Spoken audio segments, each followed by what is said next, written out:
సప్త ఋషులలో ఒకరైన జమదగ్ని మహర్షి మరియు ఆయన భార్య రేణుకాదేవి నర్మదా నది తీరాన నివసించేవారు. వారికి 5 కుమారులు. వారిలో చిన్నవాడు విష్ణు వంశతో జన్మించిన పరశురాముడు.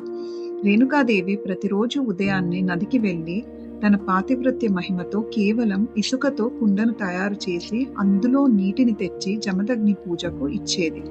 ఒకరోజు రేణుకాదేవి నీటి కోసం నదికి వెళ్ళినప్పుడు ఆకాశంలో గంధర్వుల విహారాన్ని చూసింది.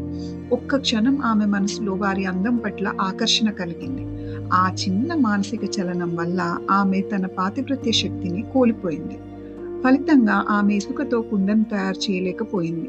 ఖాళీ చేతులతో ఆశ్రమానికి తిరిగి వచ్చింది. జరిగిన విషయాన్ని తన దివ్య దృష్టితో గ్రహించిన జమదగ్ని తీవ్ర ఆగ్రహానికి లోనయ్యాడు. తన భార్య మనస్సు చలించిందని భావించి ఆమెను శిక్షించమని తన కుమారులను ఆదేశించాడు.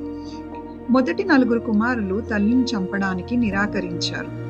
అప్పుడు జమదగ్ని పరశురాముణ్ణి పిలిచి, నీ తల్లిని మరియు నీ మాట వినని నీ అన్నలను సంహరించు అని ఆజ్ఞాపించాడు. తండ్రి ఆజ్ఞను జవదాటని పరశురాముడు తన గొడ్డలితో తల్లి రేణుకను మరియు అన్నల తలలను నరికేశాడు. కుమారుడి విధేయతకు మెచ్చిన జమదగ్ని, నీకు ఏం వరం కావాలో కోరుకో అన్నాడు. వెంటనే పరశురాముడు తెలివిగా 2 వరాలు కోరాడు.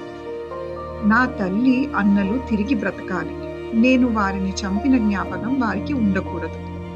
జమదగ్ని సరేనని వారిని పునర్జీవితులను చేశాడు. ఈ విధంగా పరశురాముడు తండ్రి మాటను నిలబెట్టుకుంటూనే తల్లిని తిరిగి ప్రాణాలతో పొంది లోకానికి ఆదర్శంగా నిలిచాడు.